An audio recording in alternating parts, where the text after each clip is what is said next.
I can't hold it much longer. Your wrist! What happened? She fell. It was an accident. This is no accident. Let me see.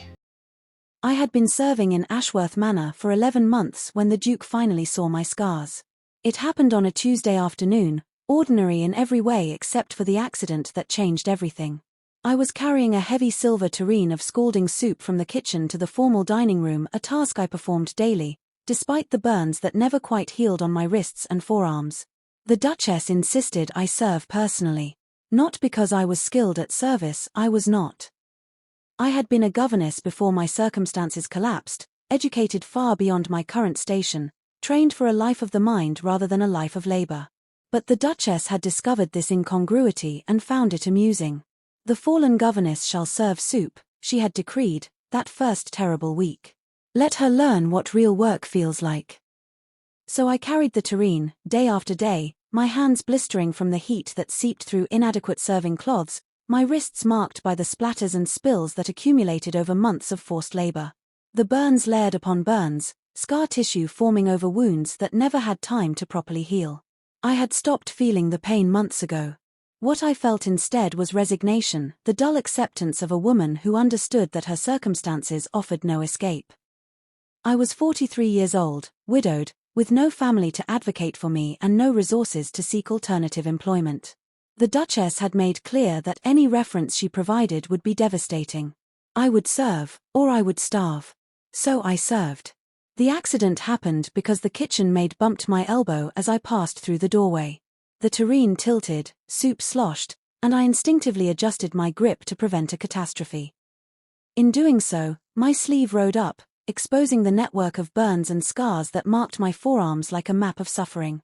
At that precise moment, the Duke of Ashworth emerged from his study. He was 56 years old, tall and distinguished, with silver threading through dark hair and eyes that missed nothing. He had inherited the title 3 years ago from his elder brother, along with the brother's widow, the current Duchess, and a household he barely understood. He stopped walking when he saw my arm. "What is that?" The question was directed at me, but his eyes had already moved to his sister-in-law, standing in the doorway of the dining room with an expression of barely concealed alarm. "An accident, surely," the Duchess said quickly. "The servants are so clumsy." I asked her. The Duke's voice cut through the excuse like a blade.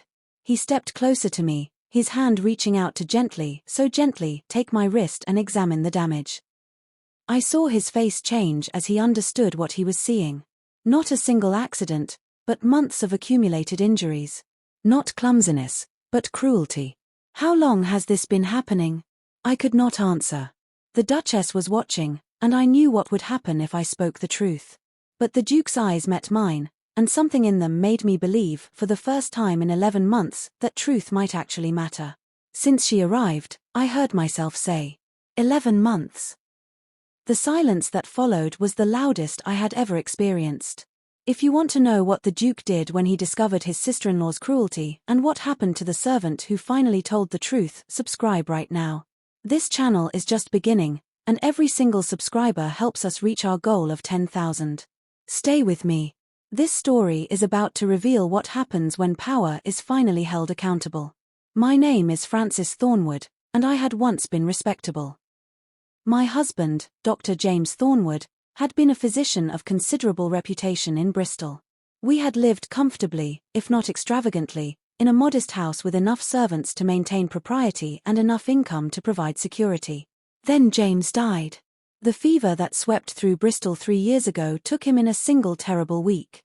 He was 51, healthy, strong, and then he was gone, leaving me with debts I had not known existed and a household that collapsed around me. James had been a generous man but a poor financial manager. The comfortable life I had believed secure proved to be built on credit and hope rather than actual assets. When the creditors came, I lost everything: the house, the furniture, the small luxuries that had defined our modest prosperity. At 40 years old, I found myself without resources, without family, without options. The position at Ashworth Manor had seemed like salvation. A companion to the Duchess, the agency had said. Light duties, respectable household, generous wages. I had been so relieved that I had not asked the questions I should have asked. I had not inquired why the position had been vacant for so long, or why the wages were so generous for such light duties. I learned the answers soon enough. The Duchess was not seeking a companion. She was seeking a victim. Lady Harriet Ashworth had married the previous Duke, the elder brother. 25 years ago, a beautiful young woman matched with an elderly aristocrat for his title and her family's ambitions. The marriage had been unhappy, childless, marked by resentments that festered over decades. When the Duke died 3 years ago, his younger brother inherited the title and the responsibility for his brother's widow. The current Duke had installed Lady Harriet in the dower house initially, as tradition required. But she had refused to go quietly. She had maneuvered, manipulated, and eventually convinced the Duke that she should remain at Ashworth Manor, ostensibly to help manage the household during the transition. She had never left. And she had grown to resent any woman who might take a position she considered rightfully hers, including the servants she viewed as beneath her notice. I became her particular target because I represented something she despised, a woman of education and refinement reduced to servitude. My very existence reminded her that circumstances could change, that the security she clung to was not guaranteed. She set out to destroy whatever remained of my dignity. The Duke led me to his study, away from the Duchess's furious stare and the servants' curious eyes. "Sit," he commanded, gesturing to a chair by the fire. When I hesitated, servants did not sit in the presence of nobility, he repeated the word with emphasis. "Sit." I Saturday. He remained standing, pacing before the fireplace with an agitation that seemed foreign to his normally composed demeanor. 11 months, he said. You have been injured for 11 months, and no one told me. The household serves the Duchess, Your Grace. Her orders are followed. The household serves me. I am the Duke. This is my estate. He stopped pacing, turning to face me. Why did you not come to me directly? And say what? That the Dowager Duchess, your brother's widow, a woman of your own family, was deliberately assigning me tasks designed to cause injury, that she found amusement in my suffering? I kept my voice level, though the words burned in my throat. Who would have believed a servant over a duchess? I would have believed evidence. Those burns are evidence enough. Evidence that could be attributed to clumsiness, to accident, to my own inadequacy. The Duchess is skilled at creating plausible explanations. I met his eyes. Your Grace, I do not tell you this to seek revenge or even justice. I tell you because you asked, and because you seemed to want the truth. But I do not expect anything to change. Why not?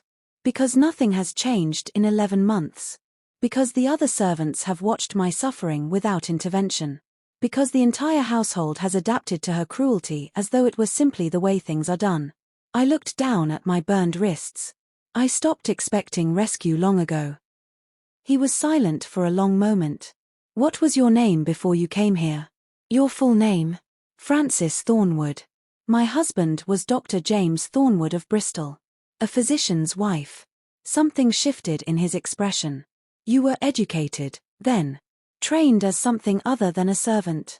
I was a governess before my marriage, yes. I have education in languages, music, literature, qualifications that meant nothing when I needed employment after my husband's death. They mean something to me. He sat in the chair across from mine, bringing himself to my level in a way that no nobleman had ever done. Mrs. Thornwood, I am going to ask you some questions, and I need you to answer them completely. Not with the partial truths servants learn to tell, but with everything you know. About what? About my sister-in-law. About what has been happening in this household during the 3 years she has remained here. About everything I should have seen and did not. This is where the truth begins to emerge. If you are feeling the weight of this moment, drop a comment and tell me where you are watching from. I read every single one. Subscribe. Like this video. Help us reach 10,000 subscribers. I told him everything. Not just about my own suffering, but about the patterns I had observed during 11 months of watching from the margins. The Duchess controlled the household through a combination of intimidation and strategic kindness. She cultivated allies among the senior servants, rewarding those who supported her authority and punishing those who questioned it. The housekeeper, Mrs. Crawford, was her creature entirely, a woman who had risen from kitchen maid to her current position through 30 years of loyal service to Lady Harriet. She oversaw the systematic mistreatment of anyone the Duchess disliked. The butler, Mr. Harrington, was more complicated. He maintained professional neutrality, following orders without obvious enthusiasm, but he did nothing to protect vulnerable staff. His silence was complicity, even if his conscience occasionally troubled him. The younger servants survived by keeping their heads down and hoping not to attract attention. Several had left within weeks of being hired, unable to endure the atmosphere of fear that permeated the household. "Why did you stay?" the Duke asked, when I had finished my account. "Because I had nowhere else to go. Because a reference from this household, even a poor one, was better than no reference at all. Because at 43, with no family and no resources, my options were limited to places that would ask fewer questions." I smiled bitterly. Also because she made clear that leaving would have consequences. She implied that any future employer who inquired about me would receive creative information about my character. "She threatened you. She controlled me. There is a difference, though the effect is the same."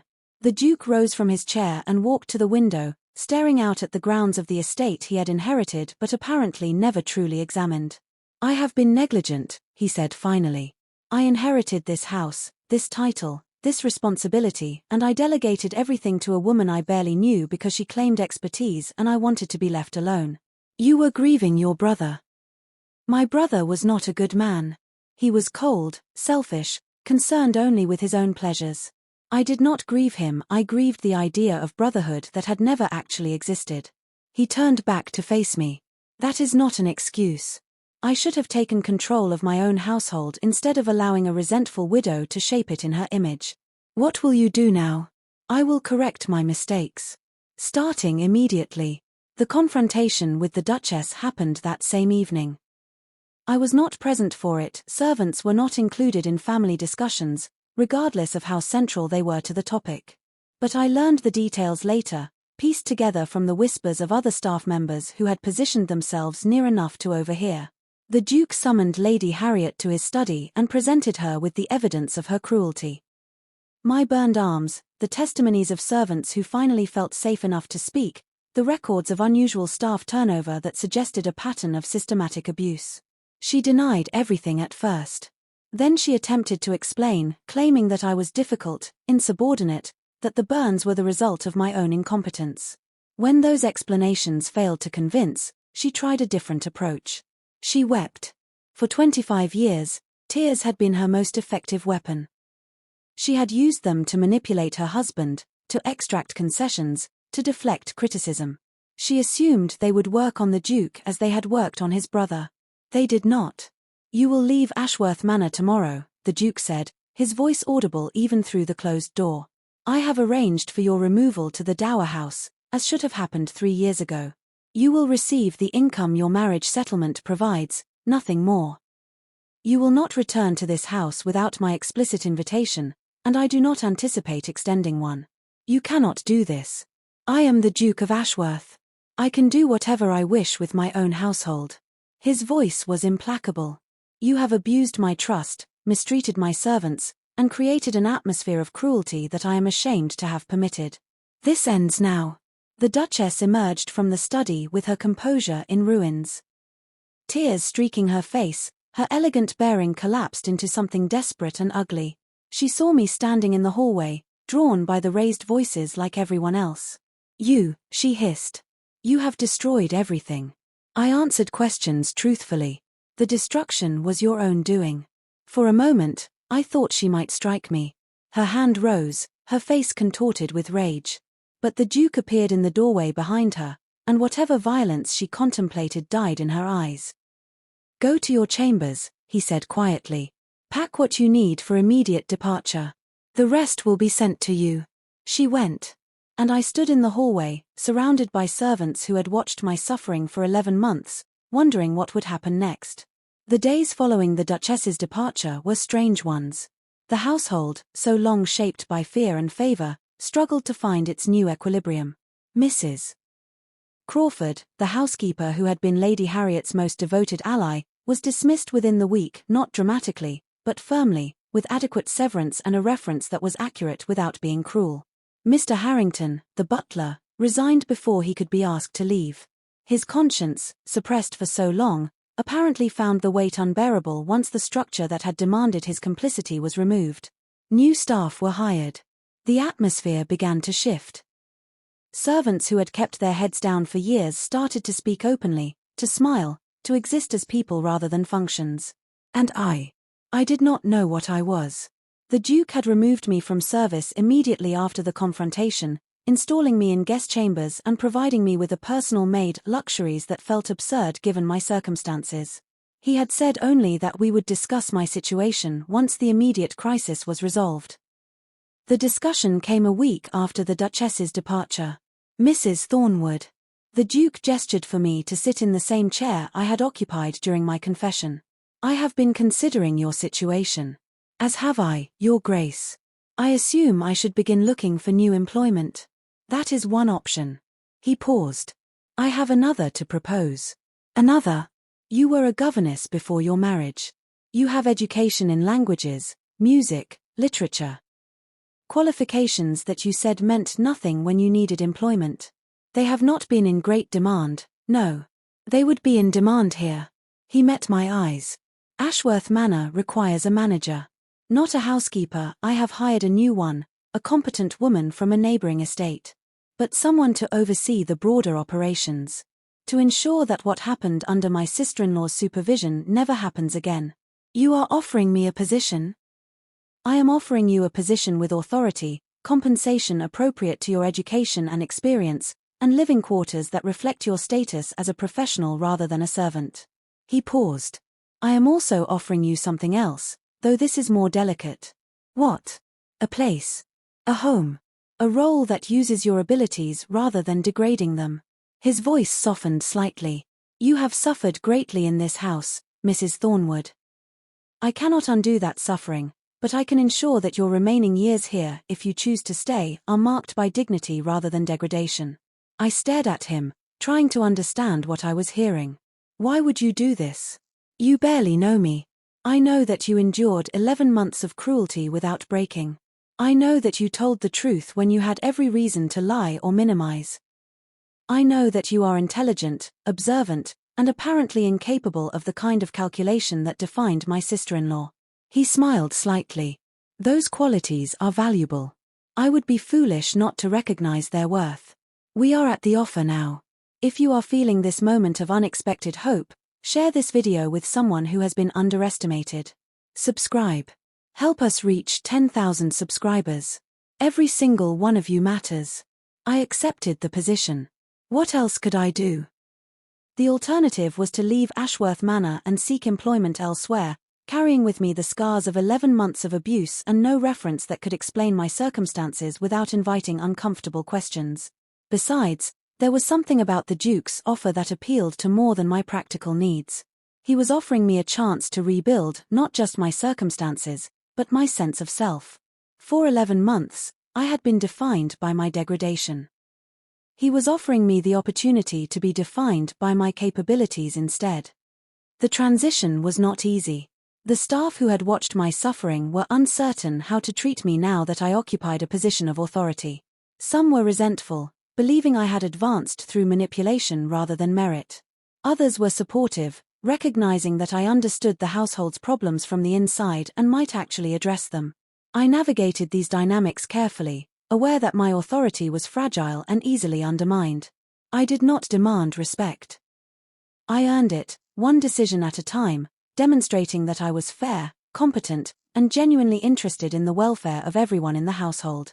The Duke observed my progress with what appeared to be satisfaction.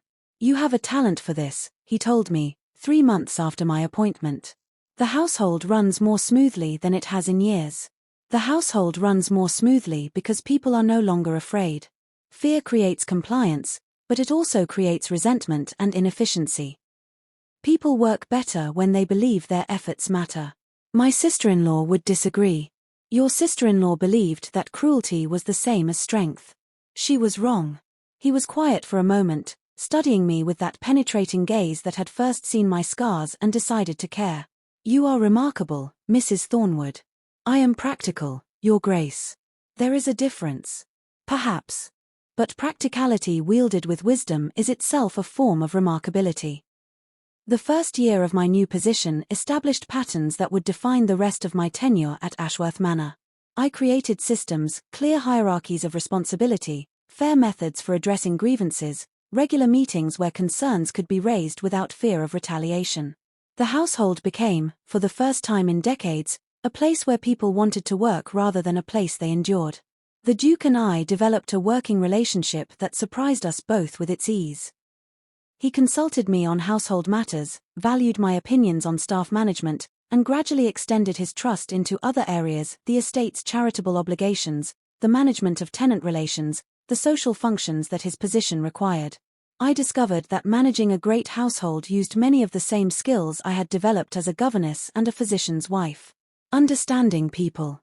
Anticipating needs. Creating structures that allowed individuals to flourish rather than merely survive. I also discovered something else, something I had not expected and was not sure how to address. I was developing feelings for the Duke. Not romantic feelings. Precisely, I was 44 years old and had long ago abandoned girlish fantasies of passion and romance. But something deeper, more complex. I admired him. I respected him. I looked forward to our conversations with an anticipation that had nothing to do with professional obligation. He was a good man, a phrase that sounds simple but was, in my experience, remarkably rare. He had seen injustice and addressed it. He had offered me dignity when he could have offered nothing. He treated everyone in his household, regardless of station, with basic human respect. These were not spectacular qualities. But they were the qualities that mattered, and I had learned to value them above flash or charm. I said nothing about my feelings. What would have been the point? I was his household manager, elevated from servitude but still a servant in the eyes of the world. The gulf between us was too wide for anything beyond professional cooperation. Or so I believed. The change came in our second year together.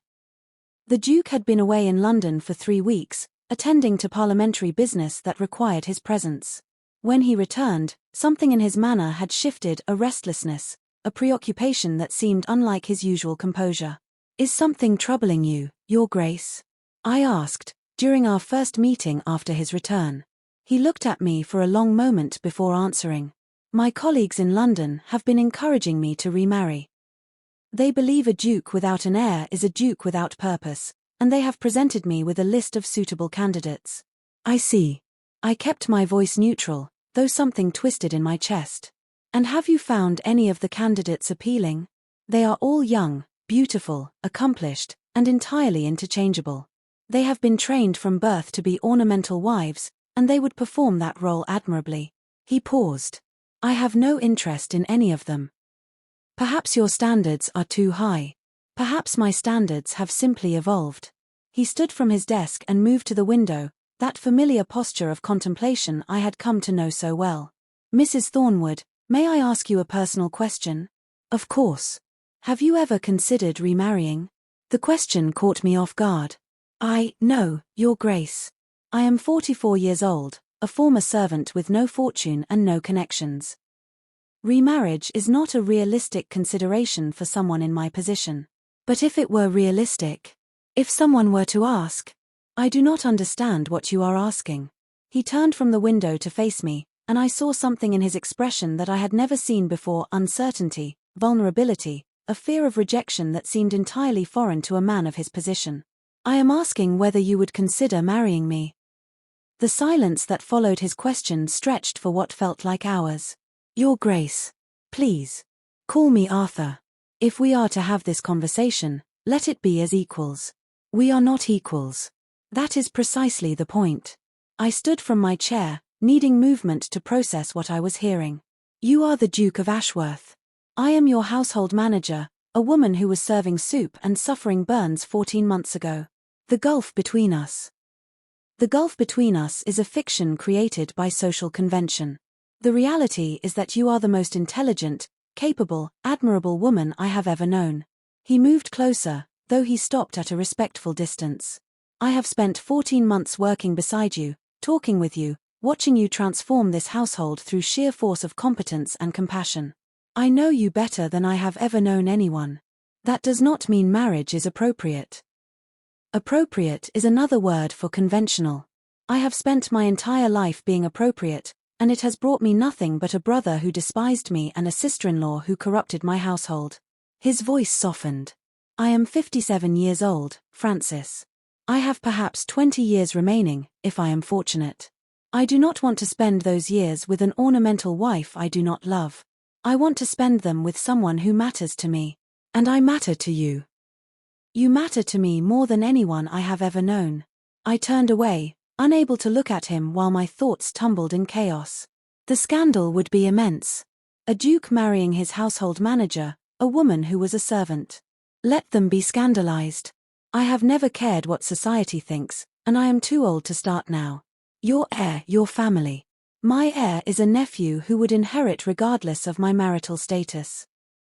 My family will accept my choices or face the consequences of not accepting them.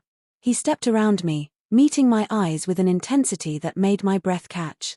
Francis. I am not asking for an answer today. I am asking whether the possibility exists. Whether, if I caught you properly, you might someday consider accepting. Caught me? Did you think I would simply demand your hand because I am a duke? I am asking for the opportunity to earn your affection, to demonstrate that my feelings are genuine, to convince you that this could work.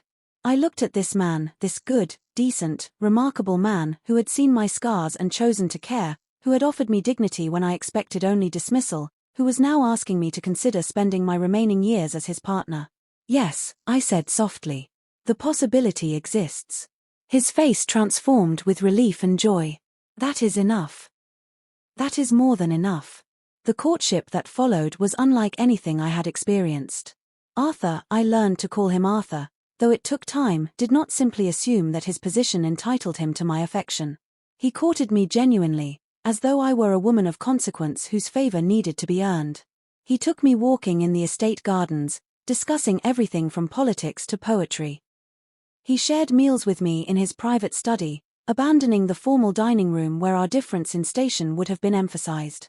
He gave me books he thought I would enjoy and asked my opinions on matters of substance. He treated me, in short, as an equal. The household staff adjusted to this new reality with varying degrees of grace.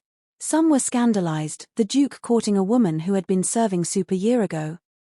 Others were quietly supportive, having witnessed the genuine connection between us and recognizing that love was more important than convention. The outside world, when it learned of our relationship, was less kind. Arthur's family, the distant cousins and connection who emerged whenever a duke's personal life became interesting, expressed shock and disapproval. They questioned his judgment, his sanity, his fitness to hold the title. They suggested that I was a manipulator, a fortune hunter, that I had somehow engineered my own abuse to create an opportunity for advancement. Arthur dismissed all of it.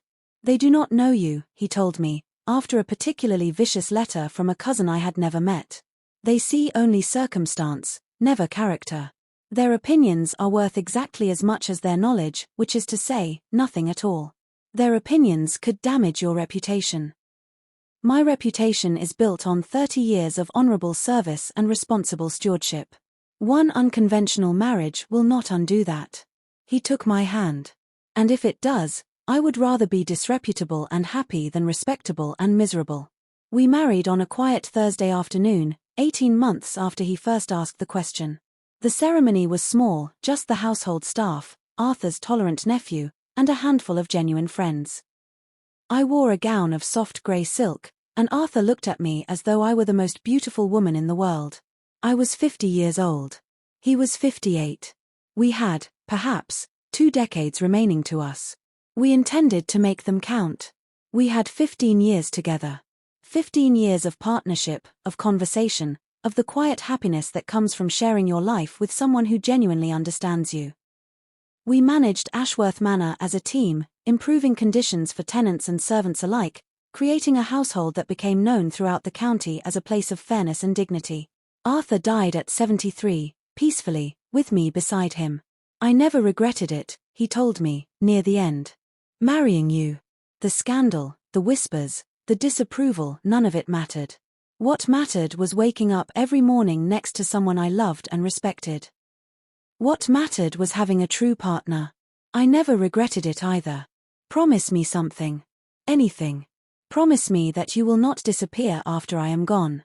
That you will remain here, in this house, as the Dowager Duchess. That you will continue the work we did together. I promise.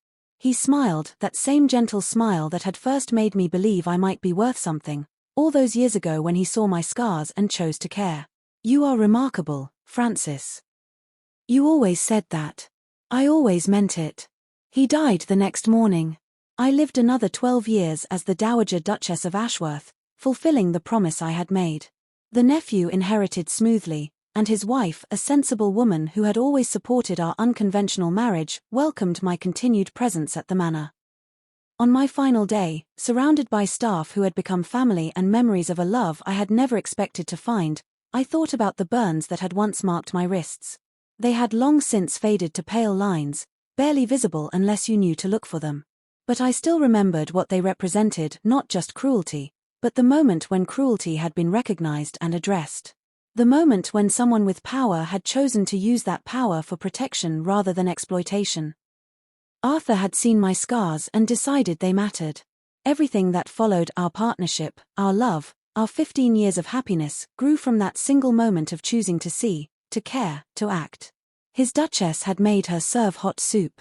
But the Duke had seen her burned wrist. And in seeing, he had changed both their lives forever. Thank you for staying with me through this entire story. If it moved you, if it reminded you that the people who truly matter are the ones who see our wounds and choose to care, please subscribe. This channel is just beginning, and we need every single subscriber to help us reach 10,000. Share this video with someone who has been overlooked and deserves to be seen.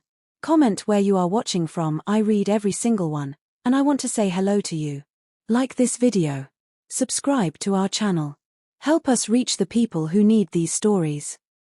Until next time, remember, the ones who matter are the ones who see us, scars and all, and love us anyway.